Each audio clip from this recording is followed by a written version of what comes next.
الحمد لله وحده والصلاة والسلام على من لا نبي بعده أما بعد فأعوذ بالله من الشيطان الرجيم بسم الله الرحمن الرحيم اقتربت الساعة وانشق القمر وإن يروا آية يعرضوا ويقولوا السحر مستمر صدق الله العظيم رب اشرح لي أمري واحلل عقدة من لساني يفقهوا قولي واجعل لي وزيرا من أهلي آمين یا رب العالمین۔ آج ہم سورۃ القمر سے آغاز کر رہے ہیں۔ اقتربت الساعہ، قیامت قریب آ گئی ہے۔ وانشق القمر، اور چاند پھٹ گیا ہے۔ وَإِن يَرَوْا آیَةً، اور اگر وہ کوئی بھی نشانی دیکھتے ہیں یعرضوا، تو اس سے رخ پھیر لیتے ہیں۔ وَيَقُولُوا السِّحْرُ مُسْتَمِرٌ، اور کہتے ہیں یہ جادو ہے جو پہلے سے چلا آ رہا ہے۔ وَكَذَّبُوا، اور انہوں نے جھٹلا دیا۔ وَاتَّبَعُوا أَهْوَاءَهُمْ، اور اپنی خواہشات کی پیروی کی۔ وَكُلُّ أَمْرٍ مُسْتَقِرٌ، اور ہر کام اپنے انجام کو پہنچنے والا ہے۔ وَلَقَدْ جَاءَهُم مِّنَ الْأَنبَاءِ مَا فِيهِ مُزْدَجَرٌ، اور یقیناً ان کے پاس کئی خبریں آ چکی ہیں جن میں باز آنے کے لیے ڈانٹ ہے۔ حکمت بالغہ، کامل دانائی کی بات ہے۔ فما تغنی النذر، لیکن خبردار کرنے والی چیزیں کارگر نہیں ہوا کرتی۔ فتول عنہم، اے نبی صلی اللہ علیہ وسلم ان سے رخ پھیر لیجئے۔ یوم یدعو الداعی الی شیء نکر، جس دن کوئی پکارنے والا ایک ناگوار چیز کی طرف پکارے گا۔ خش عن ابصارہم، اس دن کی نگاہیں جھکی ہوں گی۔ یخرجون من الاجداث کانہم جراد منتشر، وہ قبروں سے ایسے نکلیں گے جیسے ٹڈی میں پھیلی ہوں۔ مہطعین الی الداعی، گردن اٹھا کر دوڑنے والے ہوں گے پکارنے والے کی طرف۔ یقول الکافرون ھذا یوم عسر، اور کافر کہیں گے یہ بڑا ہی مشکل دن ہے۔ کذبت قبلہم قوم نوح، ان سے پہلے قوم نوح نے جھٹلایا۔ فکذبوا عبدنا، انہوں نے ہمارے بندے کو جھٹلا دیا، یعنی نوح علیہ السلام کی دعوت کو جھٹلانے والے بن گئے۔ وقالوا مجنون، اور انہوں نے کہا یہ مجنون ہے، معاذ اللہ۔ وازدجر، اور وہ جھڑک دیے گئے۔ فدعا ربہ انی مغلوب فانتصر، اب یہ نوح علیہ السلام کی دعا، آپ اندازہ کیجئے کہ 950 سال ایک شخص اللہ کے دین کی دعوت دیتے ہیں اور ان کی امت اس کو ماننے کو تیار نہیں ہے، قوم نہیں مان رہی۔ تو 950 سال کے بعد جب صبر کا پیمانہ لبریز ہوتا ہے تو اللہ سے مانگتے ہیں۔ فدعا ربہ، انہوں نے پکارا اپنے رب کو۔ انی مغلوب فانتصر، کہ میں مغلوب ہو گیا ہوں، 950 سال کے بعد میں مغلوب ہو گیا ہوں۔ فانتصر، تو یا اللہ آپ بدلہ لے لیجئے۔ ففتحنا ابواب السماء بماء منہمر، تو ہم نے آسمان کے دروازے ایسے پانی کے ساتھ کھول دیے جو زور سے برسنے والا تھا۔ وفجرنا الارض عیونا، اور ہم نے زمین کو چشموں کے ساتھ پھاڑ دیا۔ فالتقى الماء على امر قد قدر، تو یہ پانی ایک ایسے کام کے ساتھ کے لیے مل گیا جو طے ہو چکا تھا۔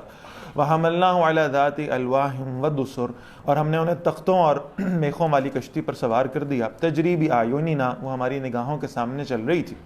جزاء لمن کان کفر، اس رسول کی خاطر بدلہ تھا جن کا انکار کیا گیا تھا۔ وَلَقَدْ تَرَكْنَاهَا آیَةً، اور یقیناً ہم نے انہیں ایک نشانی بنا کر چھوڑ دیا۔ فَهَلْ مِن مُدَّكِرٍ، تو کیا ہے کوئی نصیحت حاصل کرنے والا؟ فَكَيْفَ كَانَ عَذَابِي وَنُذُرْ، پھر کیسا تھا میرا عذاب اور میرا خبردار کرنے والا۔ وَلَقَدْ يَسَّرْنَا الْقُرْآنَ لِلذِّكْرِ فَهَلْ مِن مُدَّكِرٍ، یہ آیت نمبر 17 ہے، اور یہ 4 مرتبہ قرآن مجید میں اس کو اس سورہ مبارکہ میں ریپیٹ کیا گیا ہے۔ وَلَقَدْ يَسَّرْنَا الْقُرْآنَ لِلذِّكْرِ، یقیناً ہم نے آسان کر دیا ہے قرآن مجید کو نصیحت کے لیے۔ جو میں نے پہلے بھی مضمون آپ کے سامنے عرض کیا تھا کہ علوم قرآن کے اگر آپ 2 حصے کریں تو ایک ہے تذکر اور دوسرا ہے تدبر۔ تذکیر، نصیحت، اس نصیحت کے لیے عوام الناس کے سامنے اس قرآن مجید کو آسان بنا دیا گیا ہے۔ ہر خاص و عام شخص جو چاہے علوم دینیہ سے پوری طرح فارغ التحصیل نہ بھی ہو، تذکیر کے طور پر وہ قرآن مجید سے استفادہ حاصل کر سکتا ہے۔ تدبر ہر شخص کے کرنے کا کام نہیں ہے، اس کے لیے علوم دینیہ ضروری ہیں۔ لہذا فرما وَلَقَدْ يَسَّرْنَا الْقُرْآنَ لِلذِّكْرِ، یقیناً ہم نے آسان کر دیا ہے قرآن کو نصیحت کے لیے۔ فَهَلْ مِن مُدَّكِرٍ، تو کیا ہے کوئی نصیحت کرنے والا؟ کذبت عاد فکیف کان عذابی ونذر، جھٹلایا عاد نے تو کیسا میرا عذاب تھا اور کیسا میرا خبردار کرنا تھا۔ انا ارسلنا علیہم ریحا صرصرا، بے شک ہم نے ان پر ایک تیز آندھی بھیجی، فی یوم نحس مستمر، ایک ایسے دن میں جو مسلسل نحوست والا تھا، تنزع الناس، وہ لوگوں کو اکھاڑ پھینکتی تھی، کأنہم اعجاز نخل منقعر، جیسے وہ کھجور کے اکھڑے ہوئے تنے ہوں، فکیف کان عذابی ونذر، پھر کیسا تھا میرا عذاب اور میرا خبردار کرنا، وَلَقَدْ يَسَّرْنَا الْقُرْآنَ لِلذِّكْرِ، تو یقیناً ہم نے آسان کر دیا ہے قرآن مجید کو نصیحت کے لیے، فَهَلْ مِن مُدَّكِرٍ، تو ہے کوئی نصیحت حاصل کرنے والا؟ کذبت ثمود بالنذر، جھٹلایا سمود نے خبردار کرنے والوں کو، فقالوا، اور انہوں نے کہا، ابشرا منا واحدا، ایک آدمی جو ہم میں اکیلا ہے، نتبعہ، ہم اس کے پیچھے لگ جائیں، اس کی اتباع کر لیں، انا اذا لفی ضلال وسعر، بے شک ہم یقیناً گمراہی اور دیوانگی میں ہوں گے، القی الذکر علیہ من بیننا، کیا نصیحت اسی پر نازل کی گئی ہے ہمارے درمیان میں سے، بل ہوا کذاب اشر، بلکہ وہ بہت جھوٹا اور بڑائی کرنے والا ہے، سیعلمون غدا من الکذاب الاشر، ان قریب وہ جان لیں گے کل کہ کون بہت جھوٹا ہے اور برائی کرنے والا ہے، بڑائی کرنے والا، انا مرسل الناقۃ فتنۃ لہم، بے شک ہم ایک اونٹنی بھیجنے والے ہیں جو ان کے لیے آزمائش ہوگی، فرتقبہم واصطبر، اے صالح علیہ السلام ان کے انجام کا انتظار کیجئے اور صبر کیجئے، ونبئہم ان الماء قسمۃ بینہم، اور انہیں بتا دیجئے کہ پانی ان کے درمیان میں تقسیم ہوگا، یعنی ایک باری جو ہے وہ اونٹنی کی ہوگی پانی پینے کی، اور پھر اگلے دن جو ہے وہ باقی قوم کی باری ہوگی، کل شرب محتضر، ہر پینے کی باری پر ہی حاضر ہوا جائے گا، فنادوا صاحبہم، انہوں نے پکارا اپنے ساتھی کو، فتعاطا، تو اس نے ہاتھ چلایا، فعقر، اور اونٹنی کی ٹانگوں کو کاٹ ڈالا، فکیف کان عذابی ونذر، پھر کیسا تھا میرا عذاب اور میرا خبردار کرنا، انا ارسلنا علیہم صیحۃ واحدہ، پھر ہم نے ان پر ایک ہی آواز بھیجی، ایک کڑکدار آواز، ایک چنگھاڑ، فکانوا کحشیم المحتضر، تو وہ یعنی باڑ لگانے والے کی روندی ہوئی باڑ کی طرح ہو گئے، وَلَقَدْ يَسَّرْنَا الْقُرْآنَ لِلذِّكْرِ، یقیناً ہم نے قرآن مجید کو نصیحت کے لیے آسان کر دیا ہے، فَهَلْ مِن مُدَّكِرٍ، تو ہے کوئی نصیحت حاصل کرنے والا، کذبت قوم لوط بالنذر، قوم لوط نے بھی خبردار کرنے والوں کو جھٹلایا، انا ارسلنا علیہم حاصبا، بے شک ہم نے ان پر پتھر برسانے والی ہوا بھیجی، الا آل لوط، سوائے لوط علیہ السلام کے گھر والوں کے، نجیناہم بالسحر، ہم نے انہیں سحر کے وقت میں یعنی صبح کے وقت میں انہیں بچا لیا، نعمتا من عندنا، یہ نعمت تھی ہماری طرف سے، کذالک نجزی من شکر، اسی طرح ہم بدلہ دیتے ہیں اسے جو شکر کرے، وَلَقَدْ أَنذَرَهُمْ بَطْشَتُنَا، اور یقیناً لوط علیہ السلام نے انہیں ہماری پکڑ سے خبردار کر دیا تھا، فَتَمَارَوْا بِالنُّذُرِ، تو انہوں نے ان خبردار کرنے والی باتوں میں شک کیا، وَلَقَدْ رَاوَدُوهُ عَنْ ضَيْفِهِ، اور یقیناً انہوں نے لوط علیہ السلام کو ان کے مہمانوں کے بارے میں بہکانے کی کوشش کی، فَطَمَسْنَا أَعْيُنَهُمْ، تو ہم نے ان کی آنکھیں بے نور کر دیں، فَذُوقُوا عَذَابِي وَنُذُرِ، تو چکھو میرے عذاب اور میرے خبردار کرنے کا مزہ، وَلَقَدْ صَبَّحَهُمْ بُكْرَةً عَذَابٌ مُسْتَقِرٌ، اور یقیناً صبح ان پر عذاب آ گیا، صبح سویرے ہی نہ ٹلنے والا عذاب، فَذُوقُوا عَذَابِي وَنُذُرِ، تو چکھو میرے عذاب اور میرے خبردار کرنے کا مزہ، وَلَقَدْ يَسَّرْنَا الْقُرْآنَ لِلذِّكْرِ فَهَلْ مِن مُدَّكِرٍ، تو یقیناً ہم نے قرآن مجید کو نصیحت کے لیے آسان کر دیا، تو ہے کوئی نصیحت حاصل کرنے والا، وَلَقَدْ جَاءَ آلَ فِرْعَوْنَ النُّذُرُ، اور یقیناً آل فرعون کے پاس بھی خبردار کرنے والے آئے، کذبوا بِآیاتِنَا كُلِّهَا، انہوں نے ہماری ساری نشانیاں جھٹلا دیں، فَأَخَذْنَاهُمْ أَخْذَ عَزِيزٍ مُقْتَدِرٍ، تو ہم نے انہیں پکڑا جیسے ایک زبردست اور پوری قدرت رکھنے والے کا پکڑنا ہوا کرتا ہے، اکفارکم خیر من اولئکم، کیا تمہارے کفار ان لوگوں سے بہتر ہے، یعنی اب یہ کہا جا رہا ہے کہ مشرکین مکہ کو ان پچھلی ساری قوموں کے واقعات سنائیے اور انہیں بتائیے کیا یہ عذاب سے بچ سکتے ہیں،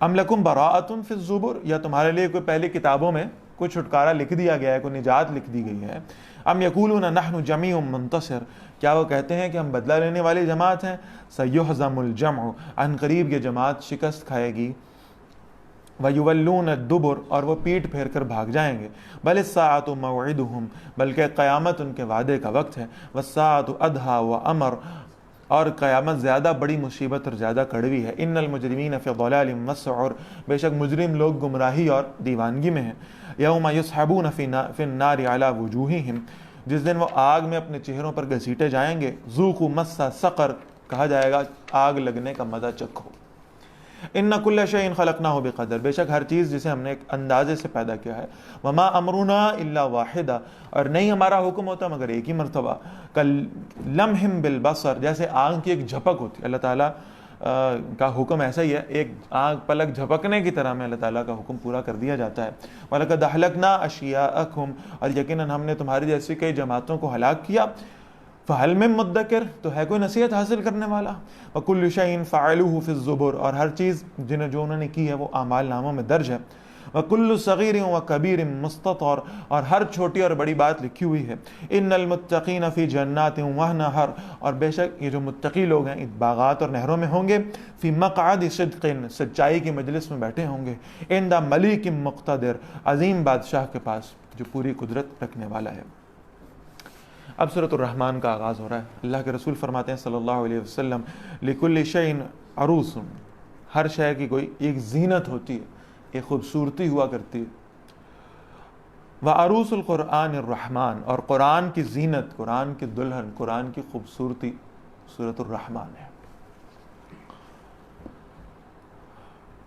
بسم اللہ الرحمن الرحیم، قرآن سورۃ الرحمن کی پہلی 4 آیات، اور ان 4 آیات کا میں اپنی اپنی اصناف میں 4 بہترین اشیاء کا تذکرہ ہے۔ آیت نمبر 1، الرحمن، بے حد رحم فرمانے والا اللہ۔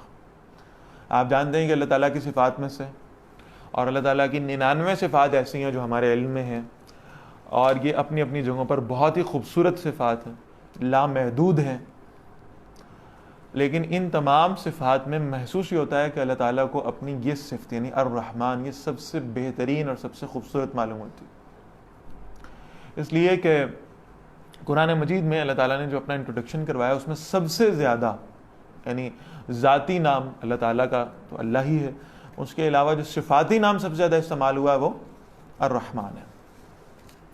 اسی طرح ہر کام کو شروع کرنے سے قبل بھی بسم اللہ الرحمن الرحیم کے الفاظ آتے ہیں، تو اس میں بھی الرحمن اور الرحیم ہے۔ اسی طرح سورۃ الفاتحہ میں جب اللہ تعالیٰ سے دعا مانگنی ہے اور اللہ تعالیٰ کی پاکیزگی بیان کرنی ہے، اس وقت بھی اللہ تعالیٰ کا جو انٹروڈکشن ہے الحمدللہ رب العالمین الرحمن الرحیم، تو اسی نام کے تھرو کیا گیا۔ تو معلوم یہ ہو رہا ہے کہ اللہ تعالیٰ کی صفات میں سب سے بہترین صفت اس کا ذکر یہاں ہے، اسی کے مناسبت سے اس سورہ مبارکہ کا نام بھی الرحمن۔ آیت نمبر 2، علم القرآن، اس نے قرآن سکھایا۔ یہاں نوٹ فرمائیے گا کہ ہم پیچھے جو صورتیں پڑھتے آئے ہیں ان میں سے اکثر میں ہم نے ان کا آغاز حروف مقطعات سے پڑھا ہے، اور کل جب ہم نے آخری جو منزل شروع کی ہے اس کا آغاز ہوا ہے سورہ قاف سے، سورہ نمبر 50، اور اس سورہ مبارکہ کا جو آغاز ہے وہ صرف ایک حرف سے ہو رہا ہے، قاف، بس۔ یہ اس ایک حرف کا مطلب کیا ہے ہمیں نہیں معلوم۔ نون حروف مقطعات میں سے قرآن، اس کا مطلب کیا ہے ہمیں نہیں معلوم۔ الف لام میم، الف لام را، ان کے مفہوم اور مطالب کیا ہم اس سے واقف نہیں ہیں۔ علم القرآن، جب تم قرآن میں بیان کیا گیا ایک حرف بھی خود سے نہیں سمجھ سکتے ہو تو پورے قرآن کو خود سے سمجھنے کا گمان تمہیں کیسے پیدا ہو سکتا ہے؟ علم القرآن، یہ اللہ ہی ہے جس نے تمہیں قرآن سکھا دیا ہے۔ آیت نمبر 3، خلق الانسان، اس نے انسان کو پیدا فرمایا، علمہ البیان، اور پھر اس نے انسان کو گفتگو کرنا سکھا دیا، بیان کرنا سکھا دیا، بات کرنا سکھا دیا۔ جیسے میں نے عرض کیا تھا 4 آیتیں، اور ان چاروں میں اپنی اپنی اصناف میں 4 بہترین چیزوں کا بیان ہے۔ الرحمن، ابھی میں الگ الگ آیتیں پڑھا رہا ہوں، پھر انشاءاللہ ان کو جوڑتا بھی ہوں۔ الرحمن، اللہ تعالیٰ کی صفات میں سب سے خوبصورت صفت۔ علم القرآن، دنیا کے تمام علوم میں سب سے بہترین علم قرآن مجید کا علم۔ ہمارا ایمان یہی ہے، اللہ ہمیں یہ بتا رہے ہیں، باقی علوم اپنی جگہ بہت امپورٹنٹ ہوں گے، انجینئرنگ کا علم بہت اچھا علم ہے، بایولوجی کا علم بہت اچھا علم ہے، میڈیکل کا علم ہے، آرکیٹیکچر کا علم، یہ سارے علوم بہت اچھے ہیں، لیکن ان تمام علوم میں سب سے بہترین علم قرآن مجید کا علم ہے۔ اس لیے کہ اللہ کی نظروں میں جاہل وہ نہیں ہے جو دنیاوی تعلیم مکمل نہیں کر سکا یا جو دنیاوی طور پر کوئی بہت بڑے جھنڈے نہیں گاڑ سکا، وہ جاہل نہیں ہے۔ اللہ کی نظروں میں جاہل وہ ہے جو قرآن کے علم سے بے بہرا ہے۔ لہذا تمام علوم میں سب سے بہترین علم قرآن کا علم ہے۔ خلق الانسان، اللہ کی تخلیقات میں سب سے بہترین تخلیق کیا ہے؟ انسان، اشرف المخلوقات، بہترین تخلیق۔ اور پھر فرمایا علمہ البیان، اللہ تعالیٰ نے انسان کو بات کرنا سکھایا ہے، گفتگو کرنا سکھایا ہے، تو انسان کی ساری صفات میں سب سے بہترین صفت بیان کرنا ہے۔ یہ میں نہیں کہہ رہا، اللہ تعالیٰ کہہ رہے ہیں، اللہ کی نظروں میں یہی ہے۔ اب ذرا ان چاروں آیات کو آپس میں جوڑیں۔ الرحمن علم القرآن، اللہ تعالیٰ بے حد رحم فرمانے والے ہیں۔ اور اس الرحمن کے لفظ سے ذرا اندازہ لگا لیجئے گا کہ ہم نے جب سورہ فاتحہ پڑھی تھی، میں نے اس وقت بھی یہ بات عرض کی تھی، فعلان کے وزن پہ جو شے آتی ہے اس میں شدت پائی جاتی ہے، رحمت کی شدت، الرحمن، شدت والی رحمت۔ اب ان چاروں آیتوں کو جوڑتے ہیں جی۔ الرحمن علم القرآن، میں نے سورہ فاتحہ پڑھاتے وقت بھی یہ بات عرض کی تھی کہ بعض مفسرین کی رائے یہ ہے کہ رحمان کا مادہ بھی رحم ہے، رحیم کا مادہ بھی رحم ہے۔ رحمان سے مراد ہے دنیا میں کی جانے والی رحمت کرنے والا، اور رحیم میں جو رحمت ہے وہ آخرت میں ہے۔ اب آپ ذرا اس کو یہاں نوٹ فرمائیے گا، الرحمن علم القرآن، اللہ تعالیٰ سب سے زیادہ مہربان اس شخص پر ہے، اللہ کی رحمت سب سے زیادہ اس شخص پر ہے جسے اللہ نے قرآن سکھا دیا۔ پہلی دونوں آیتیں جڑ گئی۔ خلق الانسان علمہ البیان، اس نے انسان کو پیدا فرمایا، یہ اس کی بہترین مخلوق ہے۔ علمہ البیان، پھر اس کو گفتگو کرنا بھی سکھایا، بات کرنا بھی سکھایا، یعنی انسان کی جتنی صفات ہیں ان میں سے بہترین صفت ہے گفتگو کرنا، بات کرنا، کلام کرنا۔ اب ان چاروں آیتوں کو جوڑی۔ الرحمن علم القرآن خلق الانسان علمہ البیان، وہ رحمان ہے جس نے دنیا کا بہترین علم قرآن سکھا دیا، اور اللہ نے اس انسان کو پیدا کیا اور پھر اسے گفتگو کرنے کا سلیقہ سکھایا، بات کرنے کا، تکلم کا انداز سکھا دیا۔ اب ان انسانوں میں سب سے بہترین اشخاص وہ ہوں گے، اللہ کی مخلوقات میں سب سے بہترین تو انسان ہے، ان انسانوں میں سب سے بہترین مخلوقات وہ لوگ ہوں گے جو اپنے کلام کرنے کے انداز کو قرآن مجید کے لیے مخصوص کر لیں، جو قرآن پڑھنے والے ہوں، پڑھانے والے ہوں، سیکھنے والے ہوں، سکھانے والے ہوں۔ اللہ کے رسول فرماتے ہیں صلی اللہ علیہ وسلم، خیرکم من تعلم القرآن وعلمہ، تم میں بہترین لوگ کون ہیں؟ وہ جو قرآن پڑھنے اور پڑھانے والے ہیں، سیکھنے اور سکھانے والے ہیں، جنہیں اللہ یہ توفیق عطا فرما دے، جو قرآن مجید کے طالب علم بن جائیں، اور جنہیں اللہ قرآن کا استاد بننے کی توفیق عطا فرما دے، معاشرے کے بہترین لوگ۔ اللہ ہمیں اس طالب علمی میں قبول فرمایا۔ الشمس والقمر بحسبان، سورج اور چاند ایک حساب سے، ایک اندازے سے چل رہے ہیں۔ والنجم والشجر یسجدان، اور ستارے اور درخت جو ہیں وہ بھی اللہ کو سجدہ کرتے ہیں۔ یعنی یہاں ہمیں کبھی کوئی درخت جھکا ہوا تو نہیں نظر آیا، ہم تو یہ سمجھ رہے ہیں کہ سجدہ کیا ہے کہ زمین پر جھکنا ہے اور اپنی ناک جو ہے وہ زمین کے ساتھ لگانی ہے، اور پھر اپنا ماتھا زمین کے ساتھ لگانا ہے، اور دونوں ہاتھ بھی زمین پر ہوں۔ اللہ تعالیٰ فرما رہے ہیں یہ جو ستارے اور درخت ہیں یہ بھی سجدہ کر رہے ہیں۔ اصل میں کیا ہے، یہ اللہ تعالیٰ کے مقرر کردہ نظام کے مطابق چل رہے ہیں، ان کے اندر اللہ تعالیٰ کی نافرمانی کرنے کا کوئی شبہ موجود نہیں ہے۔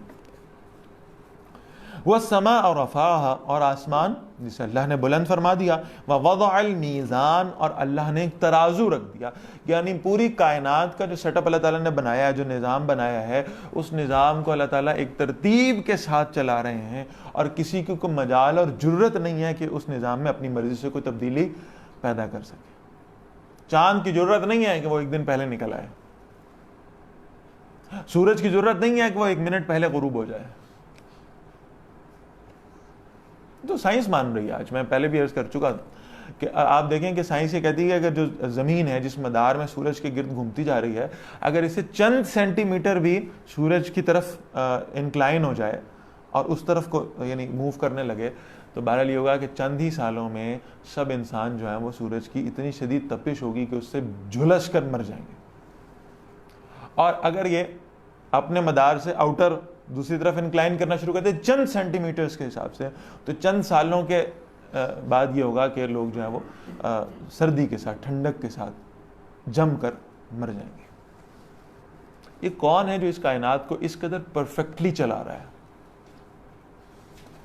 آپ سائنسدانوں سے پوچھیں نا کہ یہ اوزون لیئر جو ہے، یہ جو پڑھتے ہیں کہ اوزون لیئر اس ہمارے زمین کے ارد گرد بنی ہوئی ہے اور یہ ہمیں سورج کی الٹرا وائلٹ ریز سے جو ہے وہ محفوظ رکھ رہی ہے. اب ذرا ان سے پوچھیں کہ یہ اوزون لیئر آپ میں سے کوئی بنا کے آیا تھا وہاں جا کر؟ یہ خود بخود بن گئی تھی؟ اس کا کوئی بنانے والا ہے؟ یہ خود بخود بنی ہوئی. تو یہ سارا نظام اللہ کا پیدا کرتا ہے. اور یہ مثال دے کر اللہ نے فرمایا وضع المیزان، ہم نے ترازو رکھ دیا ہے، ہم نے اس نظام میں کو پورے عدل کے ساتھ، پورے انصاف کے ساتھ چلا رہے ہیں. اللہ تطغوا فی المیزان، تاکہ تم بھی ترازو میں زیادتی نہ کرو. کائنات کی کسی اور مخلوق کو تصرف نہیں دیا گیا انسانوں اور جنات کے علاوہ، تمہیں اللہ نے تصرف دیا ہے، لہذا تم بھی ترازو میں یعنی فیصلہ کرتے وقت، قانون بناتے وقت اللہ تعالیٰ کی نافرمانی مت کرنا، عدل و انصاف سے کام لیتے رہنا. وَأَقِیمُوا الْوَزْنَ بِالْقِسْطِ، اور اس تول کو عدل کے ساتھ قائم کرو. وَلَا تُخْسِرُوا الْمِیزَان، اور ترازو میں کمی نہ کیا کرو. وَالْأَرْضَ وَضَعَهَا لِلْأَنَامِ، اور زمین جسے اللہ نے مخلوق کے لیے بچھا دیا ہے. فِيهَا فَاكِهَةٌ، اس میں میوے بھی ہیں. وَالنَّخْلُ ذَاتُ الْأَكْمَامِ، اور غلافوں والی کھجوریں بھی ہیں. وَالْحَبُّ ذُو الْعَصْفِ وَالرَّيْحَانِ، اور بھوسے والا اناج بھی ہے اور خوشبو والے پھول بھی ہیں. زمین ایک ہی ہے، اس زمین پر ہونے والی بارش بھی ایک ہی ہے، اور اسی یعنی زمین کے اندر سے کچھ پھل بھی نکلتے ہیں، اسی سے پھول بھی برآمد ہوتے ہیں، اسی میں خوشبودار بھی ہیں، اس میں بغیر خوشبو والے بھی ہیں. مخلوق ساری اللہ کی ہے، انسان سب اللہ کے بندے ہیں.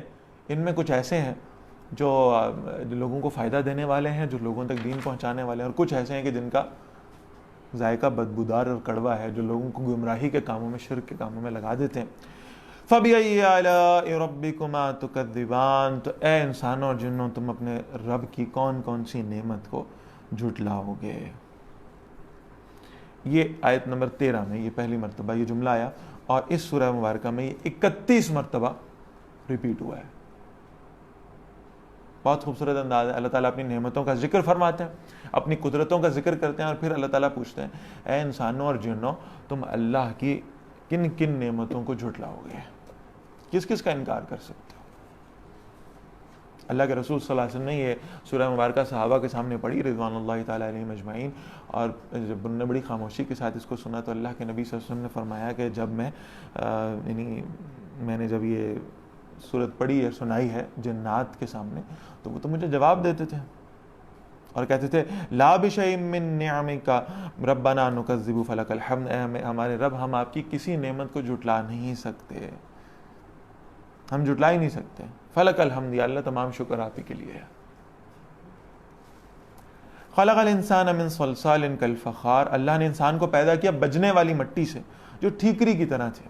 وخلق الجان من مارج من نار، اور اس نے جنوں کو آگ کے شعلے سے پیدا کیا.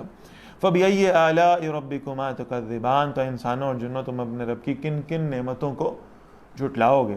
رب المشرقین و رب المغربین، وہ دونوں مشرقوں کا رب ہے اور دونوں مغربوں کا رب ہے. فبأي آلاء ربكما تكذبان، تو اے جنوں انس تم اپنے رب کی کون کون سی قدرتوں کو جھٹلاؤ گے.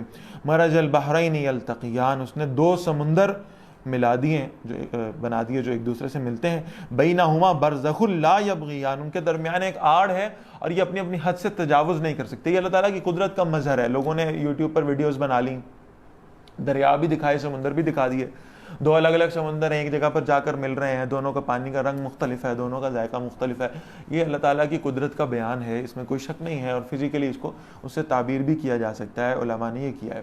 لیکن میں اس کی ایک توجیہ آپ کے سامنے عرض کر چکا ہوں، اسی کو دوبارہ ریپیٹ کر رہا ہوں کہ یہاں دو سمندروں سے مراد جن کا ذائقہ الگ الگ ہے، یہ جو اللہ تعالیٰ نے فرمایا تھا نا ایک ان میں سے وہ جو ملح و نوجات جو بڑا کڑوا ہے اور دوسرا بڑا میٹھا ہے، یہاں اصل میں وہی دو قومی نظریہ بیان کیا جا رہا ہے۔ انسانوں کے اندر اب دو ہی قسم کے لوگ ہوں گے، یا اللہ تعالیٰ کو ماننے والے یا اللہ کا انکار کرنے والے۔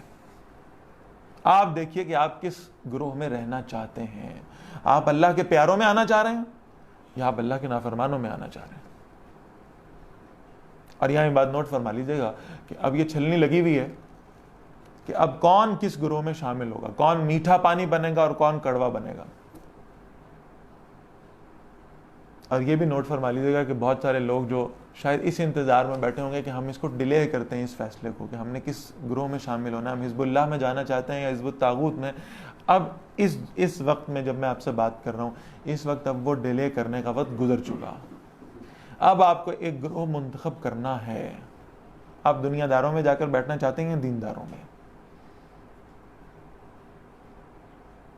تو بہرحال مثال وہی ہے، یا دونوں قسم کے لوگ ایک دنیا کے اندر چلتے پھرتے ہوں گے، لیکن اللہ تعالیٰ نے ان دونوں کے درمیان میں ایک آڑ بنا دی ہے، ایک رکاوٹ بنا دی۔ اب یہ مل نہیں سکتے، ان کی تہذیب اپنی ہوگی، ان کی اپنی ہوگی، ان کے اٹھنے بیٹھنے چلنے پھرنے چال چلن کے معاملات اپنے ہوں گے، ان کے اپنے ہوں گے، ان کی معاشرت دین کے مطابق ہوگی، ان کی سیکولرزم کے مطابق ہوگی، ان کی معیشت دین کے تابع ہوگی، ان کی وہ جو عالمی جو معیشت بنائی گئی ہے اس کے تابع ہوگی۔ اب یہ فیصلہ کرنا پڑے گا کہ آپ نے کس گروہ میں رہنا ہے۔ فَبِأَيِّ آلَاءِ رَبِّكُمَا تُكَذِّبَانِ، تو اے انسانوں اور جنوں تم اپنے رب کی کون کون سی نعمت کو جھٹلاؤ گے۔ يَخْرُجُ مِنْهُمَا اللُّؤْلُؤُ وَالْمَرْجَانُ، ان دونوں میں سے موتی اور مونگے نکلتے ہیں، یعنی یہ وہ چیزیں جو انسان جن کو استعمال کرتا ہے اور ان سے فائدہ لیتا ہے۔ فَبِأَيِّ آلَاءِ رَبِّكُمَا تُكَذِّبَانِ، تو اے انسانوں اور جنوں تم اپنے رب کی کون کون سی نعمتوں کو جھٹلاؤ گے۔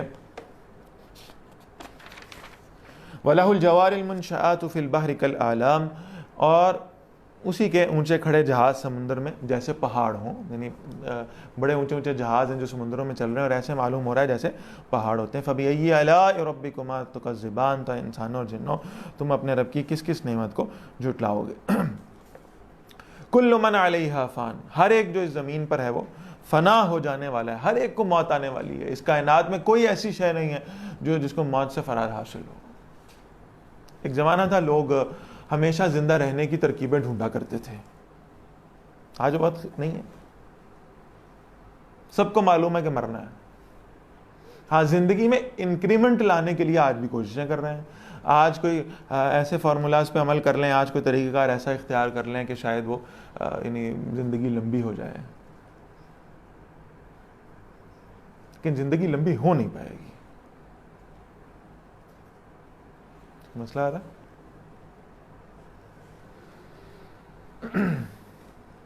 تو فرمایا کل من علیہا فان، ہر ایک جو اس زمین پر ہے وہ فنا ہو جانے والا ہے، ختم ہو جانے والا ہے، اس کو موت آنے والی ہے۔ وَيَبْقَى وَجْهُ رَبِّكَ ذُو الْجَلَالِ وَالْإِكْرَامِ، اور باقی رہے گی صرف تمہارے رب کی ذات جو بڑی عظمت والی اور بڑی عزت والی ہے، یعنی اس رب کے علاوہ کوئی ایسا نہیں ہے جس پر موت کی سختیاں طاری نہ ہونی ہوں یا جس نے موت کے لمحات سے نہ گزرنا ہو۔ فَبِأَيِّ آلَاءِ رَبِّكُمَا تُكَذِّبَانِ، تو انسانوں اور جنوں تم اپنے رب کے کون کون سی نعمتوں کو جھٹلاؤ گے۔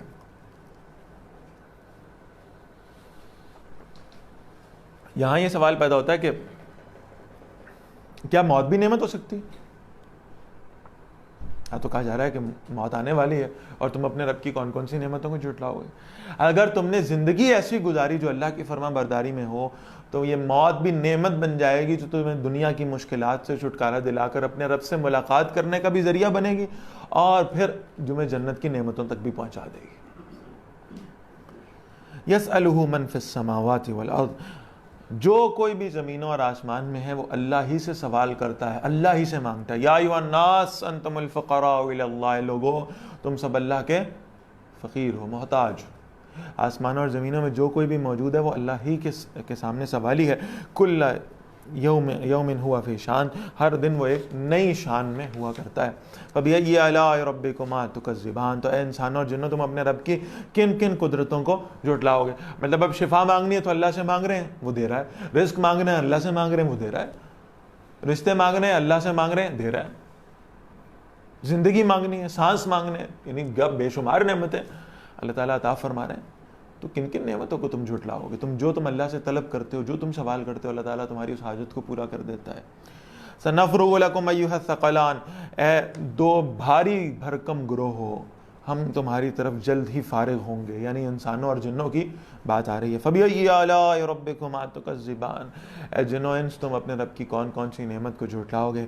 یا معشر الجن والانس، بہت بڑا چیلنج اللہ تعالیٰ نے دے دیا، سارے انسانوں اور جنوں سے خطاب کیا جا رہا ہے، انہیں کہا جا رہا ہے کہ تم ایسا کرو، ان استطعتم، اگر تم طاقت رکھتے ہو، استطاعت رکھتے ہو، ان تنفذوا من اقطار السماوات والارض، کہ تم زمین و آسمان کی حدود سے نکل سکتے ہو، فانفذوا، تو نکل جاؤ۔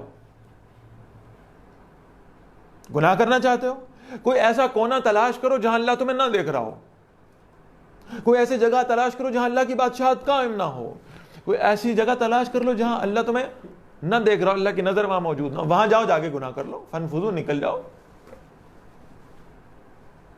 وہاں جا کر اپنی مرضیاں کر لو۔ لا تنفذون الا بسلطان، تم ہرگز نہیں نکل سکتے ہو بڑی قوت کے ساتھ بھی، اس لیے کہ اللہ تعالیٰ کی بادشاہت لامحدود ہے۔ تم سمجھ رہے ہو میں یہاں سے مریخ پر چلا جاؤں گا اور وہاں جا کر گناہ کر لوں گا اور اللہ تعالیٰ کی نظروں سے بچ جاؤں گا؟ تو ایسا بھی ہرگز ممکن نہیں ہو سکتا۔ اللہ کی بادشاہت سے، اللہ کی نظروں سے باہر نکلنا ممکن ہی نہیں ہے۔ فَبِأَيِّ آلَاءِ رَبِّكُمَا تُكَذِّبَانِ، تو اے جنوں انس تم اپنے رب کی کن کن قدرتوں کو جھٹلاؤ گے؟ يُرْسَلُ عَلَيْكُمَا شُوَاظٌ مِّن نَّارٍ، تم پر آگ اور دھوئیں کا شعلہ چھوڑا جائے گا قیامت کے روز۔ وَنُحَاسٌ فَلَا تَنتَصِرَانِ، پھر تم اس کا مقابلہ ہرگز نہیں کر سکو گے۔ فَبِأَيِّ آلَاءِ رَبِّكُمَا تُكَذِّبَانِ، تو اے جنوں انس تم اپنے رب کی کون کون سی نعمت کو جھٹلاؤ گے؟ فَإِذَا انشَقَّتِ السَّمَاءُ، پھر جب آسمان پھٹ جائے گا، فَكَانَتْ وَرْدَةً كَالدِّهَانِ، تو وہ گلابی ہو جائے گا جیسے تیل کی جھاگ ہوا کرتی ہے۔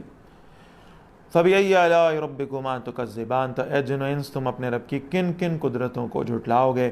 فَيَوْمَئِذٍ لَا يُسْأَلُ عَنْ ذَنبِهِ إِنسٌ وَلَا جَانٌ، اس دن کسی انسان سے اور کسی جن سے اس کے کسی گناہ کے بارے میں سوال ہی نہیں کیا جائے گا، پوچھا ہی نہیں جائے گا۔ نہ انسانوں سے کوئی سوال ہوگا اور نہ جنات سے۔ اب یہ حیران کن بات ہے، اس ایک آیت کو پڑھیں گے تو محسوس ہوگا شاید حساب کتاب کا کوئی نظام ہی نہیں، انسانوں اور جنوں سے کوئی سوال نہیں کیا جائے گا۔ فَبِأَيِّ آلَاءِ رَبِّكُمَا تُكَذِّبَانِ، تو اے جنوں انسان تم اپنے رب کی کون کون سی نعمت کو جھٹلاؤ گے؟ اگر سوال نہیں ہوگا تو پھر حساب کیسے ہوگا؟ فرمایا يُعْرَفُ الْمُجْرِمُونَ بِسِیمَاهُمْ، مجرم اپنے چہروں ہی سے پہچانے جائیں گے۔ فَيُؤْخَذُ بِالنَّوَاصِي وَالْأَقْدَامِ، پھر وہ پیشانی کے بالوں اور قدموں سے پکڑ کر گھسیٹے جائیں گے۔ اللہ کے رسول فرماتے ہیں صلی اللہ علیہ وسلم، فرمایا جب انسان کو گناہ کرتا ہے تو اس کے دل پر ایک سیاہ دھبا لگا دیا جاتا ہے، اور اگر وہ اس گناہ پر توبہ نہیں کرتا تو وہ دھبا اپنی جگہ پر برقرار رہتا ہے۔ اسی طرح وہ گناہ کرتا جاتا ہے اور اس کے دل پر یہ دھبے بڑھتے جاتے ہیں، حتیٰ کہ اگر وہ توبہ نہیں کرتا تو اس کا پورا دل سیاہ ہو جایا کرتا ہے، پورا دل سیاہ ہوتا ہے، اور یہی دل کی سیاہی قیامت والے دن چہروں پر دکھائی جائے گی، یعنی وہ مجرم لوگ اپنے چہروں سے پہچان لیے جائیں گے، سیاہ چہروں سے، کہ یہ ہیں وہ جو گناہ کرنے والے ہیں اور بغیر توبہ کے دنیا سے رخصت ہو گئے تھے۔ فَبِأَيِّ آلَاءِ رَبِّكُمَا تُكَذِّبَانِ، تو اے جن و انس تم اپنے رب کی کن کن نعمتوں کو جھٹلاؤ گے؟ هَذِهِ جہنم، یہ ہے وہ جہنم، الَّتِي يُكَذِّبُ بِهَا الْمُجْرِمُونَ، جسے مجرم لوگ جھٹلایا کرتے تھے، يَطُوفُونَ بَيْنَهَا وَبَيْنَ حَمِيمٍ آن، وہ اس کے درمیان اور اس کے کھولتے ہوئے پانی کے درمیان میں چکر لگاتے ہوں گے، یعنی آگ میں جائیں گے، اس کی حرارت محسوس کریں گے، گلے میں کانٹے چبھنے لگیں گے، پانی کی طلب ہوگی، واپس پانی کی طرف آئیں گے، کھولتا ہوا پانی ملے گا، اس پانی سے گھبرائیں گے اور پھر واپس بھاگیں گے اور پھر دوبارہ آگ میں پہنچ جائیں گے، اور بس یہی ان کی سعی ہوگی، یہی ان کی جدوجہد ہوگی، آگ سے اس کھولتے ہوئے پانی کی طرف اور پانی سے اس کھولتی ہوئی آگ کی طرف۔ یطوفون بینہا وبین حمیم آن، وہ اس کے اور کھولتے ہوئے پانی کے درمیان چکر لگاتے ہوں گے۔ فبأي آلاء ربكما تكذبان، تو اے جن و انس تم اپنے رب کی کن کن قدرتوں کو جھٹلاؤ گے؟ ولمن خاف مقام ربه جنتان، اور جو اپنے رب کے سامنے کھڑا ہونے سے ڈرتا رہا اس کے لیے 2 جنتیں، 2 باغات. ایک تو اس کے نیک اعمال پر اس کو ملے گا ہی، لیکن ایک اس خوف پر کہ اپنے نیک اعمال کے باوجود اللہ تعالیٰ کے سامنے کھڑا ہونے سے شرمندہ تھا.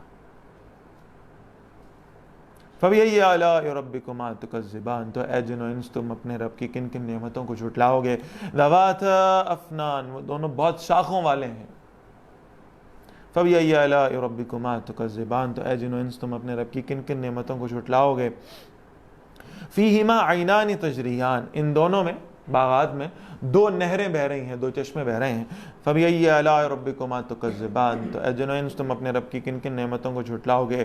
فِيهِمَا مِن كُلِّ فَاكِهَةٍ زَوْجَانِ، ان دونوں باغات میں ہر میوے کی 2 قسمیں بھی موجود ہوں گی. فَبِأَيِّ آلَاءِ رَبِّكُمَا تُكَذِّبَانِ، تو اے جن و انس تم اپنے رب کی کن کن نعمتوں کو جھٹلاؤ گے. کن کے لیے نعمتیں آ رہی ہیں؟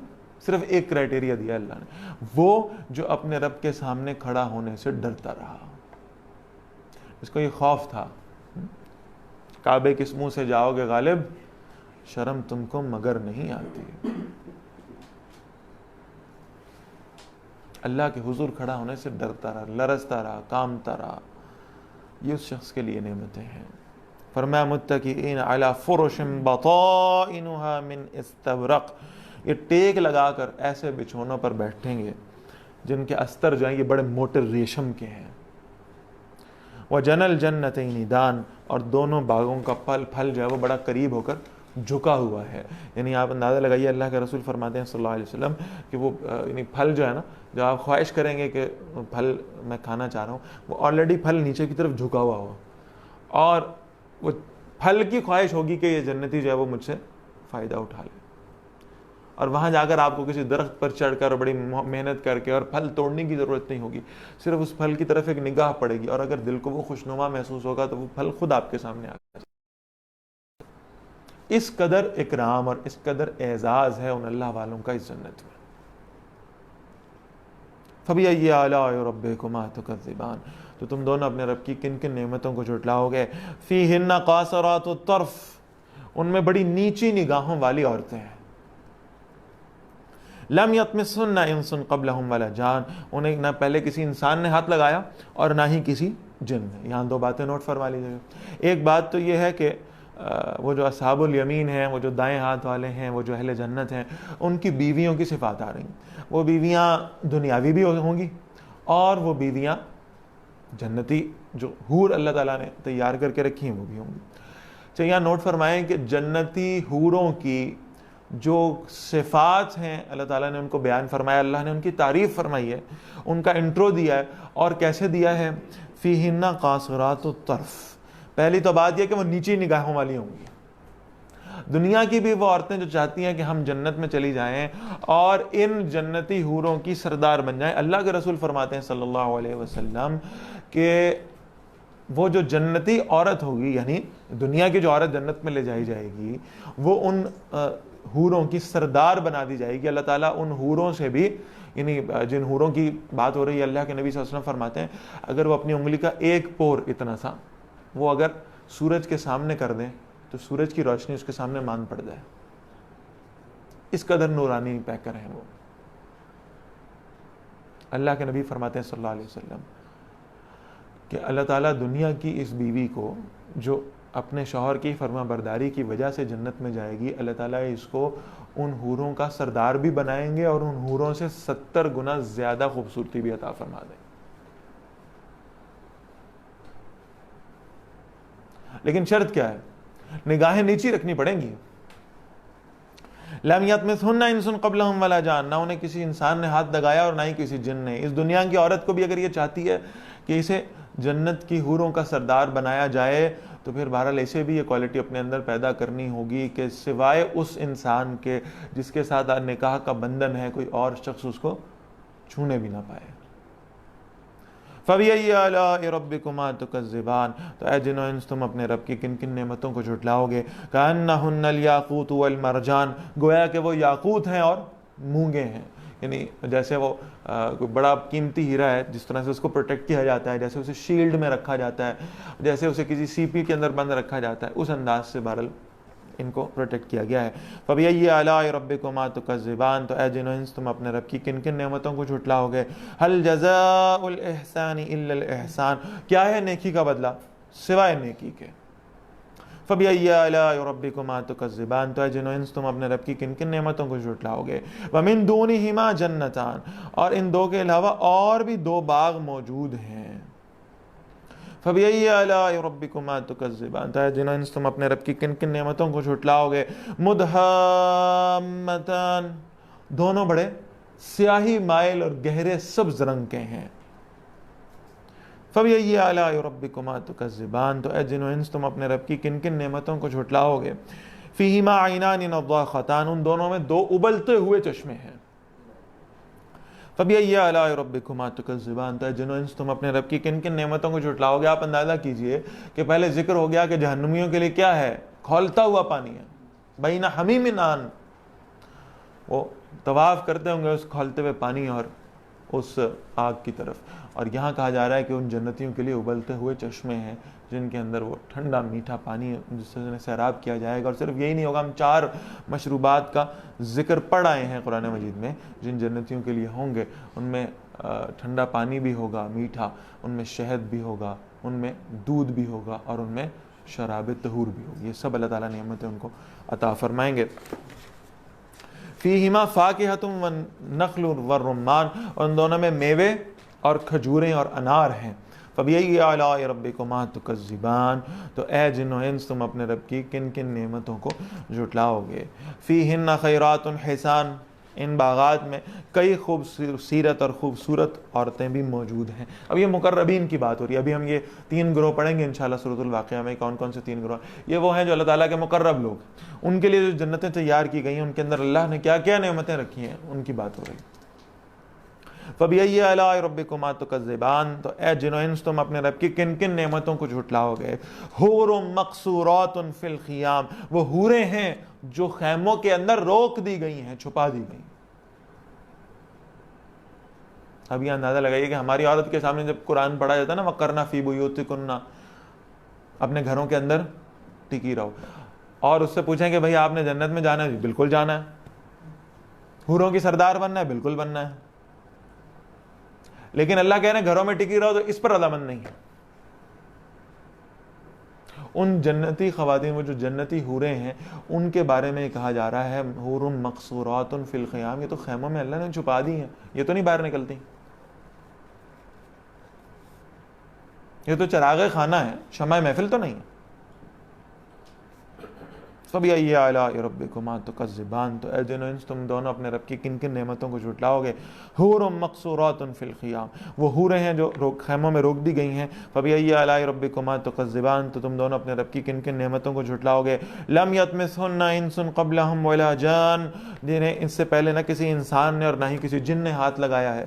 فَبِأَيِّ آلَاءِ رَبِّكُمَا تُكَذِّبَانِ، تو اے جن و انس تم اپنے رب کی کن کن نعمتوں کو جھٹلاؤ گے۔ مُتَّكِئِينَ عَلَىٰ رَفْرَفٍ خُضْرٍ، وہ ٹیک لگا کر بیٹھنے والے ہیں سبز قالینوں پر۔ وَعَبْقَرِيٍّ حِسَانٍ، اور بڑے نادر اور نفیس بچھونوں پر۔ فَبِأَيِّ آلَاءِ رَبِّكُمَا تُكَذِّبَانِ، تو تم دونوں اپنے رب کی کن کن نعمتوں کو جھٹلاؤ گے۔ تبارک اسم ربک ذی الجلال والاکرام، بہت برکت والا تمہارے اس رب کا نام جو بڑی عظمت والا اور بڑی عزت والا ہے۔ الحمدللہ یہاں پر سورۃ الرحمن ختم ہو رہی ہے، اس کے بعد سورۃ الواقعہ کا آغاز، بہت خوبصورت سورہ مبارکہ ہے۔ بسم اللہ الرحمن الرحیم۔ اذا وقعت الواقعہ، جب واقع ہو جانے والی، واقع ہو جائے گی قیامت۔ لیس لوقعتها کاذبہ، اس کے واقع ہونے میں کوئی جھوٹ نہیں ہے۔ خافضۃ الرافعہ، پست کرنے والی ہے، بلند کرنے والی۔ یہ اس قیامت کا پورا احوال اللہ نے 2 لفظوں میں بیان کر دیا، خافضۃ رافعۃ۔ کچھ لوگ ایسے ہوں گے جن کو یہ قیامت پست کر دے گی، جن کا ڈاؤن فال آ جائے گا۔ دنیا میں تو شاید بڑے کامیاب تصور کیے جاتے ہوں گے، لیکن بہرحال آخرت میں قیامت والے دن ان کی ناکامی کا دن ہوگا، یہ ان کی پستی کا دن ہوگا۔ رافعہ، اور یہ اٹھانے والی ہے، بلند کرنے والی ہے، رفع کر دینے والی ہے۔ بہت سارے لوگ شاید ایسے ہوں گے کہ جن کا دنیا میں کوئی مقام و مرتبہ نہ ہوگا، لیکن جب یہ قیامت آئے گی تو یہ ان لوگوں کو بلند کرنے والی ہوگی، ان کے درجات لوگوں کے سامنے آئیں گے، اللہ کے کتنے قریب تھے یہ لوگوں کے سامنے بات واضح ہو جائے گی۔ تو یہ قیامت کچھ لوگوں کو پست کرنے والی ہے، کچھ لوگوں کو بلند کرنے والی ہے۔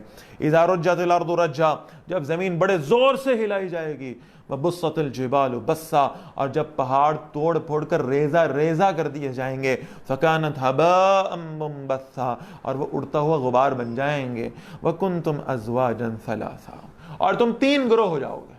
یہاں سے بڑا اہم موضوع شروع ہو رہا ہے۔ 3 گروہ میں بانٹا جائے گا قیامت کے دن۔ وہ 3 گروہ کون کون سے ہیں؟ فاصحاب المیمنہ، پہلا گروہ دائیں ہاتھ والے، ما اصحاب المیمنہ، کیا خوب ہیں دائیں ہاتھ والے، اللہ ہمیں ان میں شامل فرمائے۔ واصحاب المشأمہ، اور بائیں ہاتھ والے، ما اصحاب المشأمہ، کیسے برے ہیں بائیں ہاتھ والے۔ یعنی آپ یہاں انداز قرات کی خوبصورتی دیکھیے، الفاظ ایک جیسے ہیں، ما اصحاب المیمنہ، ما اصحاب المشأمہ، کیسے ہیں دائیں ہاتھ والے، کیسے ہیں بائیں ہاتھ والے، لیکن وہ انداز قرات ہے جو ہمیں بتاتا ہے، اور یہ اس قرات کی خوبصورتی ہے جو ہمیں بتاتی ہے کہ ان دونوں باتوں میں زمین آسمان کا فرق ہے۔ فاصحاب المیمنہ ما اصحاب المیمنہ، واصحاب المشأمہ ما اصحاب المشأمہ، کتنے برے ہیں یہ بائیں ہاتھ والے، اللہ ہمیں ان سے محفوظ فرمائے۔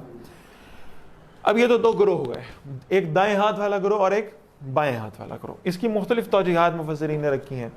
ایک یہ کہ اللہ تعالیٰ کے سامنے کچھ ایسے ہوں گے، کچھ جو رائٹ سائڈ پر ہوں گے اور کچھ لیفٹ سائڈ پر ہوں گے، یہ بھی دائیں اور بائیں کا مطلب ہو سکتا ہے، لیکن زیادہ قرین قیاس یہ معلوم ہوتا ہے جو یعنی جب ان کے نامہ اعمال ان کو تھمائے جائیں گے، قرآن مجید اس پر دلالت کرتا ہے کہ کچھ ایسے لوگ ہوں گے جن کے نامہ اعمال ان کے دائیں ہاتھ میں سامنے کی طرف سے دے دیے جائیں گے، اور کچھ ایسے لوگ ہوں گے جن کے بائیں ہاتھ میں پیچھے سے ان کے نامہ اعمال پکڑا دیے جائیں گے۔ اب جن کے نامہ اعمال دائیں ہاتھ میں ہوں گے، یہ تو عزت و اکرام ہے کہ سامنے سے انہیں پیش کیا جا رہا ہے، اور بائیں ہاتھ میں جن کے نامہ اعمال پکڑائے جائیں گے، یہ وہ ہیں جو گناہگار اور فاسق و فاجر اور کافر اور مشرک ہیں۔ تو بہرحال یہ کہ ان کے لیے ذلت کا مقام ہوگا۔ تو یہاں سے انہیں نامہ اعمال کے دائیں یا بائیں ہاتھ ہونے کی وجہ سے انہیں اصحاب المیمنہ اور اصحاب المشأمہ کہا جاتا ہے۔ یہ 2 گروہ ہیں۔ آسانی کے لیے آپ یہ سمجھ لیں کہ اصحاب المیمنہ نیک لوگ ہیں، جنت میں جانے والے ہیں، اصحاب المشأمہ بدکار ہیں، مشرک اور کافر ہیں، منافق ہیں، اور یہ جہنم میں جانے والے ہیں۔ اب ایک تیسرا گروہ ہے،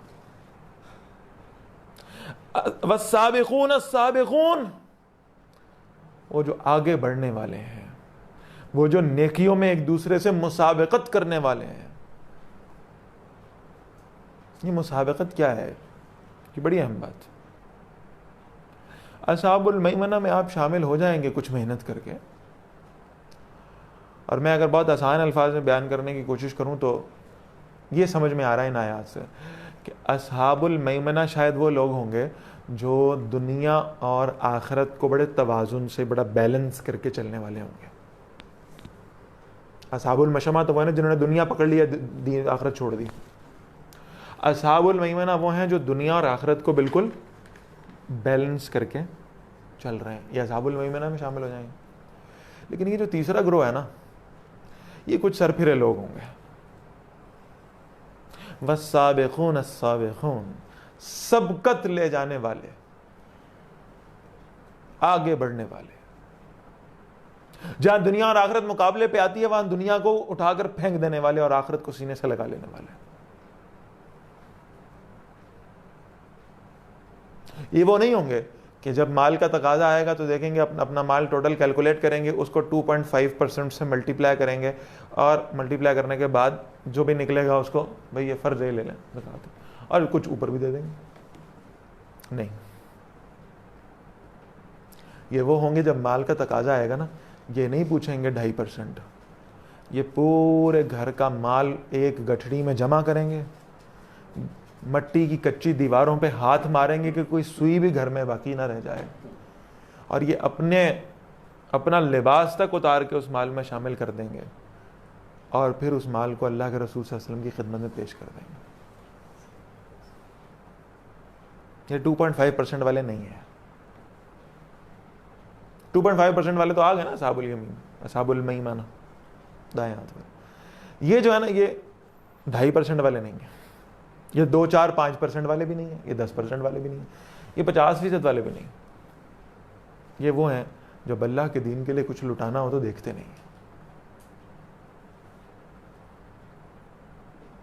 آپ اندازہ کیجئے نا، یعنی وہ جو امام رازی رحمۃ اللہ تعالیٰ علیہ جو روایت لے کر آتے ہیں، انسان حیران ہو جاتا ہے. حضرت عمر رضی اللہ تعالیٰ اپنے گھر میں بیٹھے ہیں، وہ مسجد نبی سے آواز سنتے ہیں انفروا فی سبیل اللہ، نکلو اللہ کے راستے میں، مال بھی دو، جان بھی دو، ذالکم خیر لکم ان کنتم تعلمون، یہ تمہارے لیے بہتر ہے اگر تم جانتے ہو.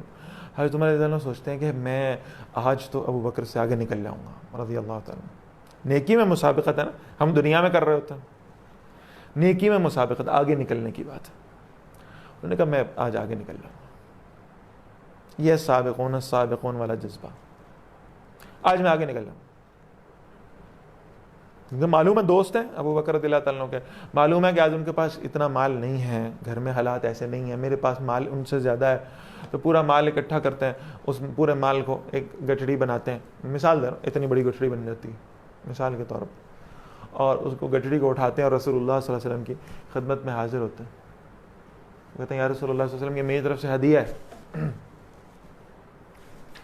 اب اللہ کے رسول صلی اللہ علیہ وسلم کا سوال یہ ہونا چاہیے تھا، آپ صلی اللہ علیہ وسلم یہ پوچھتے ہیں جو نیچرلی سوال تھا کہ عمر کیا لائے ہو، اس میں کیا گٹھڑی میں کیا کیا سامان ہے، کتنا سامان ہے، کتنی مالیت ہے، کیا ویلیو ہے اس کی.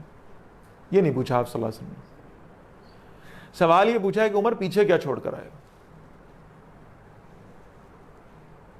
تو حضرت عمر کو فوراً احساس ہوا کہ یہ موقع کا سوال نہیں ہے. سوال یہ ہوتا کہ کیا لے کر. آپ نے دیکھا وہ اب تو خیر لاؤڈ سپیکرز پہ پابندیاں لگ گئیں، ہم دیکھتے ہوتے تھے کسی زمانے میں کہ ایک اعلان ہوتا تھا صبح صبح اور کہا جاتا تھا کہ جی ایک محفل منعقد ہو رہی ہے مسجد میں، اس کے لیے جناب کے تعاون کی ضرورت ہے، آئیے اور اپنا حصہ ڈالیے. اس کے بعد کچھ لوگ آتے تھے، پھر ان کا نام لیا جاتا تھا، نام لے کر، بلکہ وہ بڑا بعض لوگ مطلب نیکی کا جذبہ تو ہوتا ہی ہے، اللہ سب کے لیے قبول فرمائے. ایک شوق یہ بھی ہوتا تھا کہ بھائی دیکھو میں جا رہا ہوں، سننا آپ ذرا میرا نام سپیکر پہ بولا جائے گا. بچوں کو تو خاص طور پہ ہوتا تھا کہ ہمارا نام سپیکر پہ بولا جائے، تو وہ نام بولا جاتا تھا، یہ فلاں آیا ہے جی، فلاں کا بیٹا ہے، اور پورے رشتے، پورا حسب نسب سنا دیا جاتا تھا. ظاہر ہے وہ کچھ اسپیکر کو بزی بھی تو رکھنا تھا نا، تو بہرحال یہ کہ فلاں کا بیٹا ہے، فلاں کا بھائی ہے، فلاں کا یہ، اور یہ جناب اتنے پیسے لے کر آیا ہے، سبحان اللہ، ماشاء اللہ، جزاک اللہ، اللہ قبول فرمائے. یہ بہت سارے اعلان آپ نے سنے ہوں گے اپنے بچپن میں. کبھی آپ نے کسی کو کوئی ایسا اعلان کرتے سنا ہے کہ یہ فلاں حاجی صاحب آئے ہیں اللہ کے راستے میں کچھ عطیہ کرنے کے لیے، اور پیچھے ان کا جو بینک بیلنس ہے، یہ جو تجوری ان کے گھر میں پڑی ہوئی ہے، اس میں 1 کروڑ روپیہ موجود ہے. ایسا کوئی اعلان کبھی سنا آپ نے؟ کبھی بھی. یہاں تو لوگ اپنے ایسٹس ڈکلیئر نہیں کرتے ٹیکس دینے کے خوف سے. اللہ کے رسول صلی اللہ علیہ وسلم پوچھ رہے ہیں عمر پیچھے کیا ہے، ایسٹس ڈکلیئر کرو. تو حیران ہوتے ہیں کہ یہ سوال یہاں کیسے. تو عرض کرتے ہیں یا رسول اللہ صلی اللہ علیہ وسلم میں نے اپنے پورے گھر کا سامان لیا، اس کو آدھا کیا، آدھا گھر والوں کے استعمال کے لیے چھوڑا، آدھا سامان لے کر آپ کی خدمت میں حاضر ہو گیا. اب ان کو نا کوئی بات، وہ پنجابی میں کہتے ہیں نا، رڑک رہی تھی کہ یہ معاملہ کچھ ٹھیک نہیں ہے. تھوڑی بعد سیدنا ابو بکر رضی اللہ عنہ آتے ہوئے دکھائی دیا. انہوں نے اتنی سی گٹھڑی پکڑی ہوئی، چھوٹی گٹھڑی مثال کے طور پر، حضرت عمر کے مال سے کم مال. حضرت عمر نے جب دور سے آتے ہیں ان کو دیکھا ہوگا نا تو بڑے خوش ہوئے ہیں کہ چلو مجھے تو تھوڑی سی تشویش تھی، اب وہ ختم ہو گئی، اس لیے کہ سامان کم ہے ان کے پاس. تو آج میں آگے نکل گیا، اور اللہ کے رسول صلی اللہ علیہ وسلم فرمائیں گے کہ آج نا تم دونوں میں سے زیادہ مال عمر نے دیا رضی اللہ تعالیٰ. حضرت ابوبکر مال لے کر حاضر ہوئے. اللہ کے رسول صلی اللہ علیہ وسلم نے پوچھا کہ ابوبکر کیا لائے ہو رضی اللہ تعالیٰ.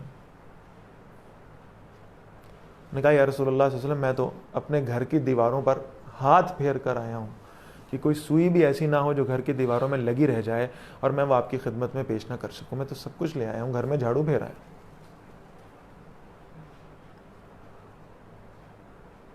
تو پوچھا کہ گھر والے کیا کریں گے.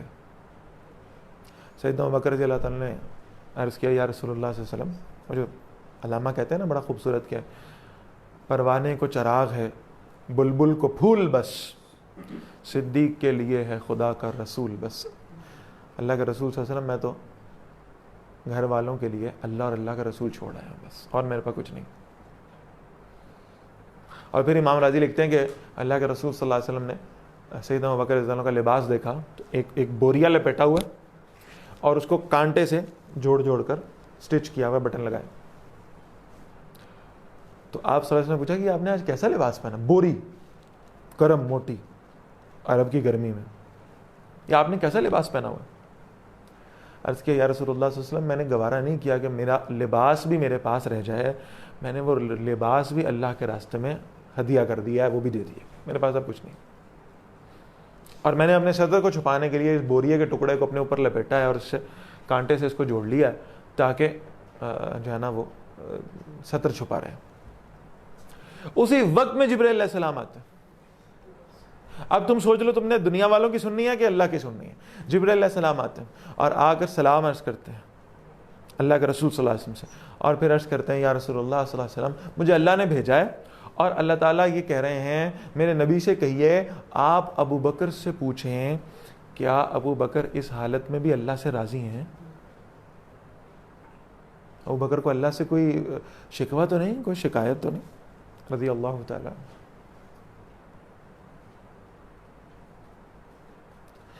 اور اللہ کے نبی صلی اللہ علیہ وسلم دیکھتے ہیں کہ حضرت جبرائیل علیہ السلام نے، دیکھیں نا، اندازہ کیجئے کہ وہ انسانی شکل میں بھی آتے تھے۔ میں نے روایت پڑھی آپ کے سامنے کہ اصل شکل میں جب آئے 600 پر تھے، تو انسانی شکل میں بھی آتے تھے۔ اور جو ہم نے روایت پڑھی ہے حدیث جبرائیل والی، بہت سارے طلبہ پڑھ چکے ہیں، تو اس میں معاملہ یہ تھا کہ حضرت عمر کہہ رہے ہیں بالکل سفید لباس، بڑا خوبصورت اور ذرا گرد مٹی نہیں، اس طرح کا لباس پہن کر جبرائیل علیہ السلام حضرت داہیہ کلبی رحمۃ اللہ رضی اللہ تعالیٰ کی اس کی شکل میں تشریف لائے تھے، سفید لباس۔ لیکن یہاں نبی اکرم صلی اللہ علیہ وسلم دیکھ رہے ہیں کہ پہلے تو سفید لباس میں آئے تھے، آج جبرائیل علیہ السلام آئے ہیں اور انہوں نے اپنے اوپر بوری اوڑھی ہوئی ہے اور کانٹے کے بٹن لگائے ہوئے ہیں۔ اب نبی اکرم صلی اللہ علیہ وسلم پوچھتے ہیں کہ جبرائیل یہ لباس کیسا ہے؟ اور حضرت جبرائیل علیہ السلام عرض کرتے ہیں کہ یا رسول اللہ صلی اللہ علیہ وسلم، آج اللہ کو ابو بکر کا یہ آؤٹ فٹ اتنا پسند آیا نا، ساری دنیا کے برانڈڈ کپڑے اس کے سامنے قربان کرنے کو دل چاہ رہا ہے۔ اللہ فرما رہے ہیں جبرائیل ایسا کرو، میرے سارے فرشتوں کو حکم دو کہ آج سب کے سب نے مجھے بوری پہن کر دکھائے۔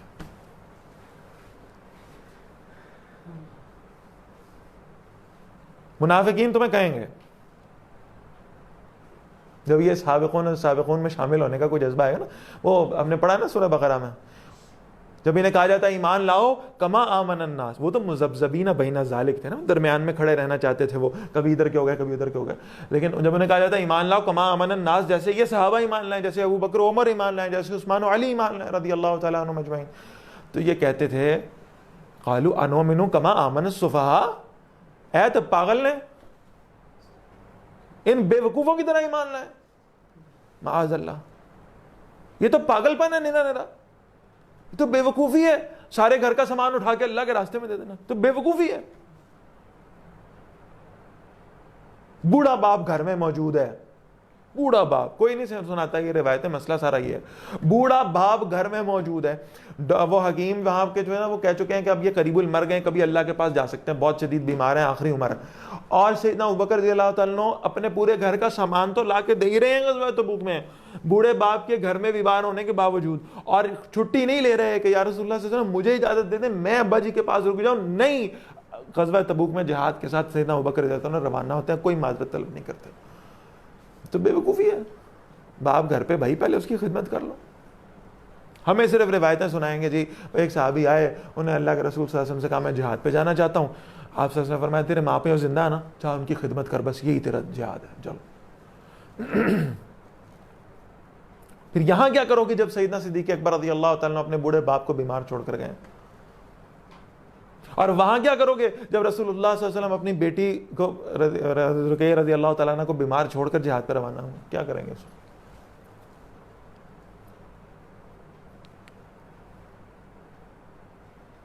دو ہی باتیں ہو سکتی ہیں بھائی، ایک یہ بات ہو سکتی ہے کہ جو منافق کہتے تھے کہ صحابہ بے وقوف ہیں معاذ اللہ، اور یا دوسری بات یہ ہے کہ ہم بے وقوف ہیں، بس اب آپ فیصلہ کر لیں آپ نے کس کو بے وقوف سمجھنا ہے، کون پاگل ہے، کس کا دماغ الٹا ہوا ہے۔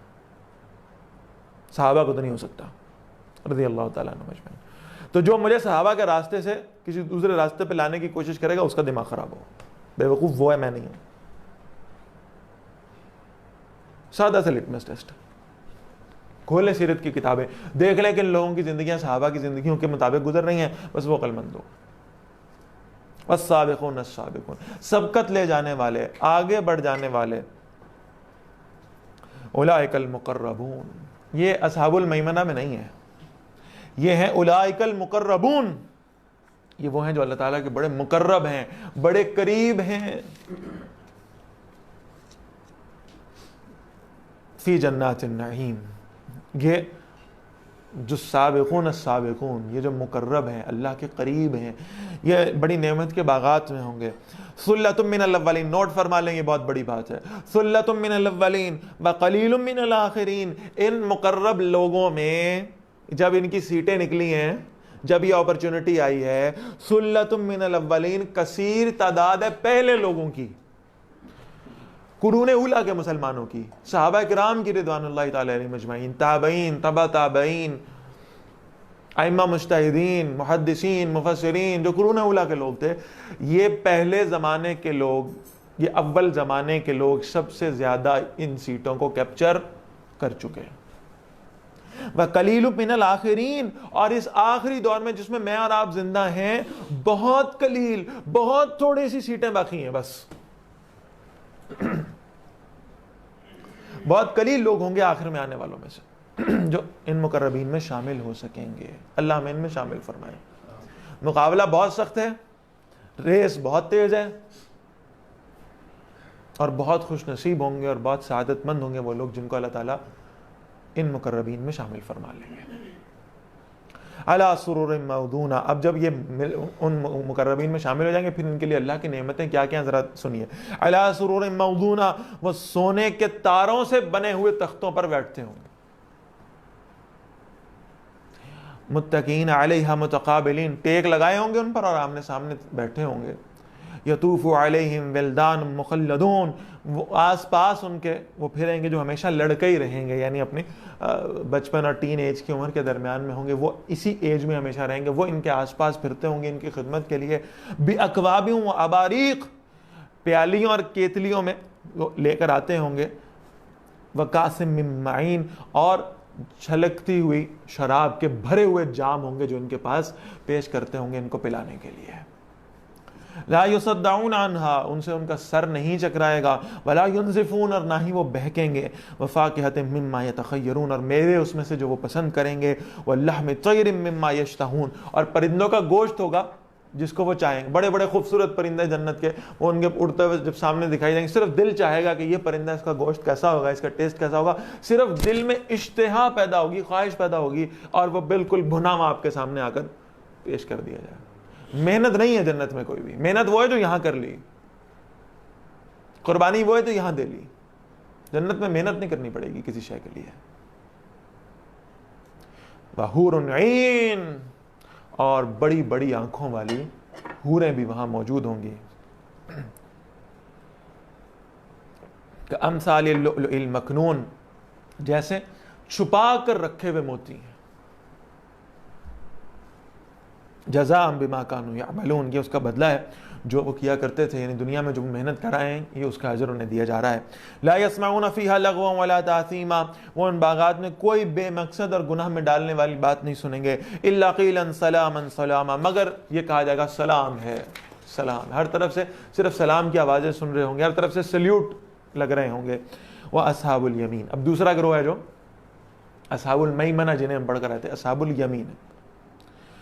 اصحاب الیمین، دائیں ہاتھ والے. ما اصحاب الیمین، کیا خوب ہیں دائیں ہاتھ والے. بہرحال مقربین کے لیول کے تو نہیں ہیں، لیکن جنت میں چلے گئے کہیں نہ کہیں، اللہ تعالیٰ ان کو لے گیا تو بہرحال یہ بھی بڑے خوب ہے.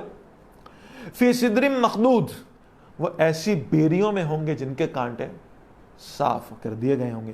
وطلح ممدود، اور ایسے کیلوں میں جو تہ بتہ ہوں گے. وظل ممدود، اور ایسے سائے میں جو خوب پھیلا ہوا ہے.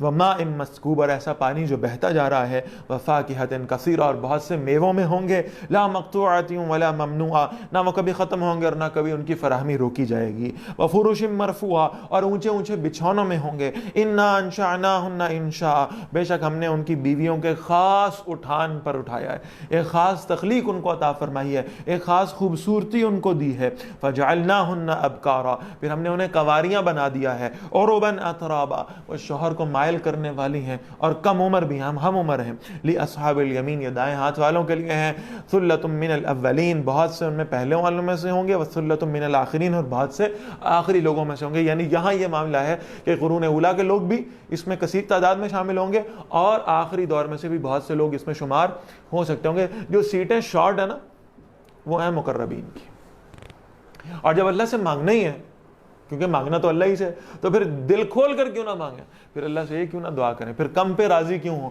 پھر اللہ سے یہ دعا کریں کہ اللہ ہمیں ان مقربین میں شامل فرما دے، اللہ ہمیں سبقت لے جانے کی توفیق عطا فرمائے، السابقون السابقون میں اللہ ہمارا نام لکھ لے، کسی طرح ہم اس کے قابل نہیں ہیں، میں اس کے قابل نہیں ہوں کم از کم، لیکن اللہ کی رحمت سے کوئی بعید نہیں ہے، اللہ کی رحمت سے کوئی مشکل نہیں ہے۔ اصحاب الشمال، اب یہ تیسرا گروہ ہے، اللہ ہمیں اس میں شامل ہونے سے بچائے رکھے۔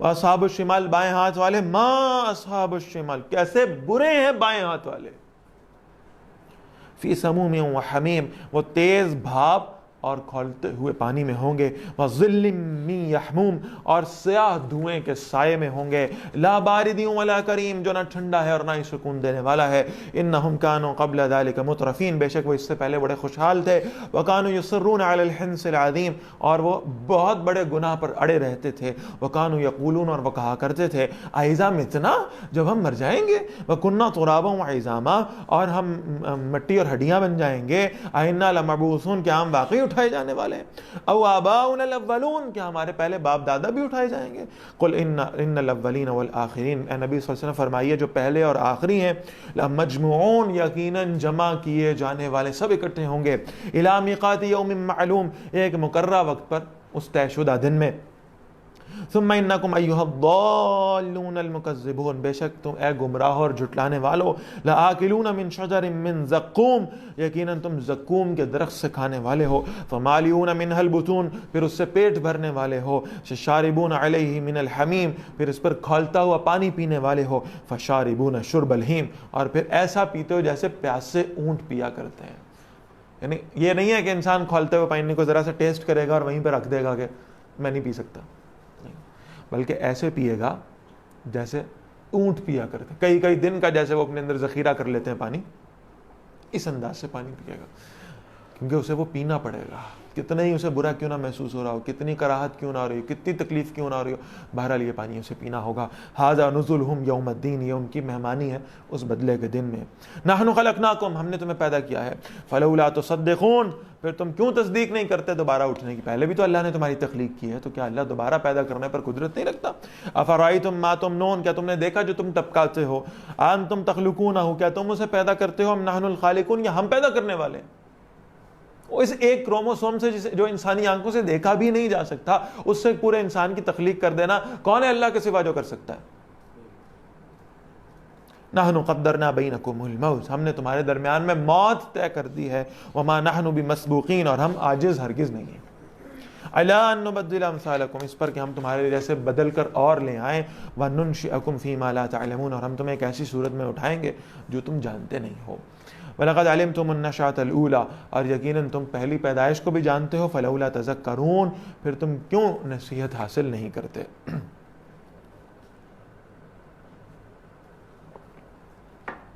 أَفَرَأَيْتُم مَّا تَحْرُثُونَ، پھر کیا تم نے دیکھا جو تم بوتے ہو، أَأَنتُمْ تَزْرَعُونَهُ أَمْ نَحْنُ الزَّارِعُونَ، تم اسے اگاتے ہو یا ہم اگانے والے ہیں؟ پالتا ہے بیج کو مٹی کی تاریکی میں کون؟ علامہ نے کہا ہے، علامہ اقبال رحمہ اللہ تعالی، پالتا ہے بیج کو مٹی کی تاریکی میں کون؟ کون جاتا ہے وہاں زمین کے نیچے؟ کون اس بیج کو پالنے والا ہے؟ کون اس میں سے پھل پھول اگانے والا ہے؟ کون دریاؤں کی موجوں سے اٹھاتا ہے سحاب اگینسٹ دا گریوٹی؟ کون اس پانی کو بخارات بن کر اوپر اٹھا کے ان کے بادل بنا دیتا ہے؟ کون لایا کھینچ کر پچھم سے باد سازگار، خاک یہ کس کی ہے؟ کس کا ہے یہ نور آفتاب؟ کس نے بھر دی موتیوں سے خوشائے گندم کی جیب؟ موتی جیسے دانے گندم کے، وہ بالیوں کے اندر بھر کون رہا ہے؟ موسموں کو کس نے سکھلائی ہے خوئے انقلاب؟ یہ موسم جو بدلتے ہیں کون سکھانے والا ہے، کون دینے والا ہے؟ بلا شبہ اللہ کے سوا اور کوئی نہیں۔ لو نشاء لجعلناہ حطاما، اگر ہم چاہیں تو یقیناً اسے چورا چورا کر دیں، فظلتم تفکہون، پھر تم حسرت سے باتیں بناتے رہ جاؤ گے، انا لمغرمون، بے شک ہم پر واقعی تاوان پڑ گیا، بل نحن محرومون، بلکہ ہم تو بے نصیب ہو گئے۔ یعنی اگر تم نے اللہ کی طرف رجوع نہ کیا اور یہ تم پر اللہ کا عذاب آ گیا، پھر تم کہو گے ہم پر تو یہ تاوان ہو گیا ہے فصلوں کا اور ہم تو بے نصیب ہیں۔ افرأیتم الماء الذی تشربون، کیا تم نے دیکھا وہ پانی جو تم پیتے ہو؟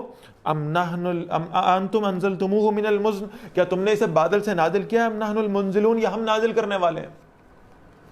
لو نشاء جعلناہ اجاجا، اگر ہم چاہیں تو اسے سخت نمکین بنا دیں، فلولا تشکرون، تو پھر تم کیوں شکر ادا نہیں کرتے؟ افرأیتم النار التی تورون، کیا تم نے وہ آگ دیکھی ہے جسے تم سلگاتے ہو؟ انتم انشاتم شجرتها ام نحن المنشئون، کیا تم نے اس کے درخت کو پیدا کیا ہے؟ آگ یعنی آگ لگانے کے لیے کون ہے جو اس کو ایندھن بناتا ہے؟ پتھر کو لگا لو، آگ نہیں لگتی۔ درختوں کی لکڑوں کو ایندھن کے طور پر کون پیدا کرتا ہے؟ تم نے اسے پیدا کیا ہے، ہم نحن المنشئون، یا ہم پیدا کرنے والے ہیں؟ نحن جعلناها تذکرہ، ہم نے اسے نصیحت بنا دیا ہے، ومتاعا للمقوین، اور فائدے کی چیز بھی بنا دیا مسافروں کے لیے۔ اس ایک درخت سے کیا کام لیتے ہیں؟ عرب میں خاص طور پر ایک درخت پایا جاتا تھا جس کی لکڑی کو جب رگڑتے تھے تو آگ پیدا ہوتی تھی۔ اب دیکھیے اس سے کتنے کام لے رہے ہیں۔ اس درخت کی چھاؤں میں بھی بیٹھتے ہیں مسافر، اس کا پھل بھی کھاتے ہیں، اس کو ایندھن کے طور پر بھی استعمال کرتے ہیں۔ کس قدر اللہ تعالیٰ نے اس کو ایک نعمت کے طور پر بنایا، اور پھر ساری باتیں یہ کہ اس سے اس کا پھل بھی استعمال ہوتا ہے، اور پھر اس کے جو پتے ہیں، اس کا جو یعنی جس طرح سے اللہ تعالیٰ نے اس کو بنایا ہے وہ ویسے بھی آنکھوں کی تازگی اور شادابی کا سبب ہے۔ فسبح بسم ربک العظیم، تو تسبیح کرو اپنے اس رب کے نام کی جو بڑی عظمت والا ہے۔ فلا اقسم بمواقع النجوم، بس نہیں میں قسم کھاتا ہوں ستاروں کے ڈوبنے کی جگہوں کی۔ وَإِنَّهُ لَقَسَمٌ لَوْ تَعْلَمُونَ عَظِيمٌ، اور بے شک وہ ایک ایسی قسم ہے اگر جان لو تو بہت بڑی ہے۔ إِنَّهُ لَقُرْآنٌ قَرِيمٌ، بے شک یہ بڑی عزت والا قرآن ہے۔ فی کتاب مکنون، ایک پوشیدہ کتاب میں موجود ہے۔ لا یمسہ الا المطہرون، نہیں اسے چھوتے مگر وہی لوگ جو پاکیزہ ہیں۔ یعنی اب آپ یہ ذرا ذہن میں رکھ لیجیے گا، میں اس کے دو مفہوم آپ کے سامنے عرض کرتا ہوں، ایک ظاہری اور ایک معنوی۔ ظاہری مفہوم کیا ہے؟ قرآن مجید کے مصحف کو صرف پاکیزہ لوگ ہی چھو سکتے ہیں، اور یہاں پاکیزگی سے مراد کیا ہے؟ خاص طور پر مسلمانوں کے لیے کہ وضو کی حالت میں قرآن مجید کو ہاتھ لگائیں، اس کے علاوہ نہیں۔ بغیر وضو کے قرآن مجید کو چھونے سے گریز کریں۔ اور اب جو یہ اینڈرائیڈ اپلیکیشنز میں اور پی ڈی ایف فارمیٹ میں قرآن مجید آ گیا، اس کے بارے میں علماء کی مختلف آراء ہیں۔ بعض کا خیال ہے کہ چونکہ یہ سافٹ کاپی ہے، اس کو ہاتھ سے چھوا نہیں جا رہا ڈائریکٹلی، لہٰذا اس اعتبار سے اس کو پڑھا جا سکتا ہے، لیکن کوشش یہ کریں کہ زیادہ بہتر معاملہ یہ ہے کہ وضو کے ساتھ۔ غیر مسلموں کے لیے معاملہ تھوڑا سا مختلف ہے، اس لیے کہ اگر آپ اجازت نہیں دیں گے انہیں، وہ تو مسلمان ہوں گے تو پاکیزہ ہوں گے نا۔ مشرک کا کون سا وضو ہوتا ہے، ہندو کا کون سا وضو ہے، عیسائی کا کون سا وضو؟ بہرحال یہ کہ آپ اس میں تلقین تو کر سکتے ہیں، لیکن اگر آپ انہیں قرآن مجید تک آنے ہی نہیں دیں گے تو پھر یہ دعوت کیسے ان تک پھیلے گی؟ یہاں اب اس کا میں معنوی مفہوم بھی عرض کر رہا ہوں، اس کا نوٹ فرما لیں۔ لا یمسہ الا المطہرون، قرآن پڑھا ہے رحل میں بہت اونچی جگہ کے اوپر، اور بڑا خوبصورت غلاف بھی اس پہ چڑھا ہوا ہے، اس کو ہاتھ وہی لگائے گا، اس کو وہی اٹھائے گا، اسے وہی پڑھے گا، اس پر وہی عمل کرے گا جس کا دل پاکیزہ ہوگا۔ ورنہ پڑھا ہے تو سالوں سے پڑھا ہے، ہم اپنا اندازہ لگا لیں۔ بہت سارے لوگ ایسے ملتے ہیں جن سے پوچھا جاتا ہے بھائی قرآن مجید آپ کے گھر میں؟ جی بالکل ہے۔ کہ کب پڑھتے ہیں؟ بھائی بس ذرا وقت نہیں ملتا، رمضان کے رمضان پڑھ لیتے ہیں۔ پورا سال اس کو پڑھنا، اس پر عمل کرنا، اس کو سیکھنا، اس کی تفسیر پڑھنا، اس کی دعوت آگے پہنچانا تو بڑی بات کی بات ہے، اس کو چھونا تک گوارا نہیں کرتا۔ لا یمسہ الا المطہرون، تنزیل من رب العالمین، یہ تمام جہانوں کے رب کی طرف سے نازل کیا گیا ہے۔ افبہذا الحدیث انتم مدہنون، پھر کیا تم اس کلام سے بے توجہی کرنے والے ہو؟ اتنی بڑی نعمت اللہ نے تمہیں عطا فرمائی ہو اور تم اس نعمت سے فائدہ نہ اٹھاؤ، تو پھر بہرحال یہ بہت بڑی ناشکری ہے جس کا حساب دینا پڑے گا۔ وَتَجْعَلُونَ رِزْقَكُمْ أَنَّكُمْ تُكَذِّبُونَ، اور اپنا یہ حصہ بناتے ہو کہ تم جھٹلا دیتے ہو۔ فَلَوْلَا إِذَا بَلَغَتِ الْحُلْقُومَ، بالکل آخری آیات آ رہی ہیں اور بہت ہلا دینے والی آیات۔ فَلَوْلَا إِذَا بَلَغَتِ الْحُلْقُومَ، پھر کیوں نہیں جب وہ جان حلق تک پہنچ جاتی ہے، آخری ہچکی، وہ جان نکالی جاتی ہے پہلے پیروں کے انگوٹھوں میں سے، پھر پنڈلیوں میں سے، پھر رانوں میں سے، پھر پیٹ سے، پھر سینے سے، اور بالآخر یہاں پہنچ۔ اب نیچے والا سارا جسم جو ہے وہ ساکت ہو چکا ہے، آنکھیں دیکھ رہی ہیں فرشتوں کو۔ فَلَوْلَا إِذَا بَلَغَتِ الْحُلْقُومَ، اور وہ آخری ہچکی ہے جو آ نہیں رہی۔ اب وہ جان جانا یہاں پھنس گئی ہے، بندہ نہ زندوں میں ہے نہ مردوں میں ہے۔ وَأَنْتُمْ حِينَئِذٍ تَنْظُرُونَ، اور تم اس وقت دیکھ رہے ہوتے، آنکھوں سے تو دیکھ رہے ہیں، باقی جسم حرکت نہیں کر سکتا۔ وَنَحْنُ أَقْرَبُ إِلَيْهِ مِنْكُمْ، اور ہم اس کے زیادہ قریب ہیں تمہاری نسبت۔ وَلَكِنْ لَا تُبْصِرُونَ، لیکن تم نہیں دیکھتے۔ اب اللہ کے بھیجے ہوئے فرشتے موجود ہیں کہ آس پاس کھڑے ہوئے لوگوں کو نظر نہیں آ رہے۔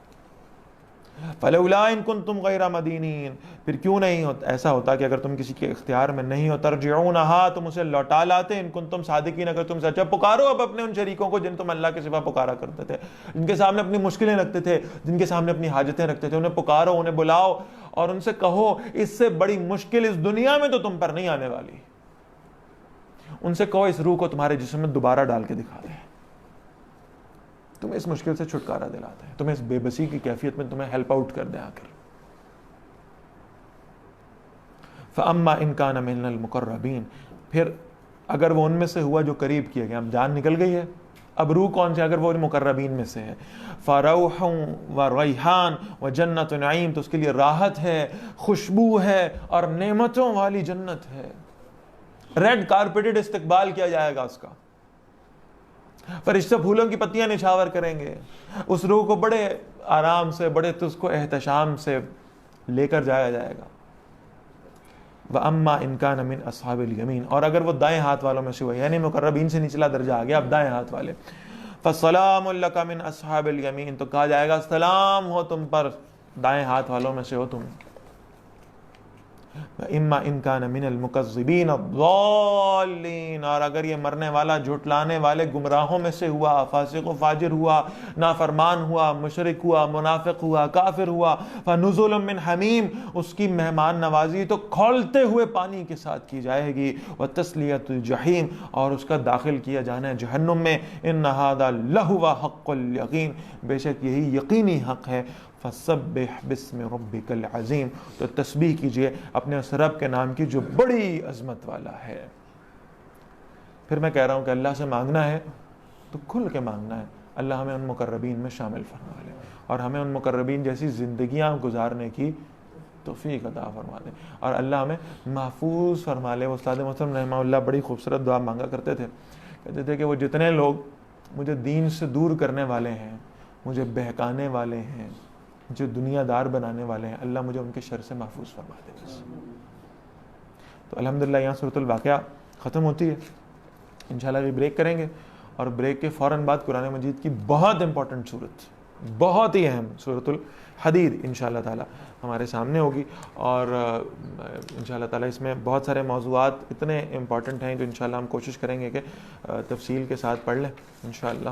اور سورۃ الحدید کے فوراً بعد پھر سورۃ المجادلہ ہے اور سورۃ الحشر انشاءاللہ تعالی، یہ اس کی ترتیب رہے گی آج ہی انشاءاللہ تعالی، اور سورہ صف، سورہ جمعہ اور سورہ منافقون یہ ہم انشاءاللہ کل پڑھنے کی کوشش کریں گے۔ تو اللہ تعالیٰ سے دعا ہے کہ اللہ تعالیٰ اس کی ہمیں توفیق عطا فرما دے، اور اللہ تعالیٰ ہماری اس صحیح کو اپنی بارگاہ میں قبول فرمائے۔ انشاءاللہ بریک کے بعد حاضر ہوتے ہیں۔ السلام علیکم ورحمۃ اللہ وبرکاتہ۔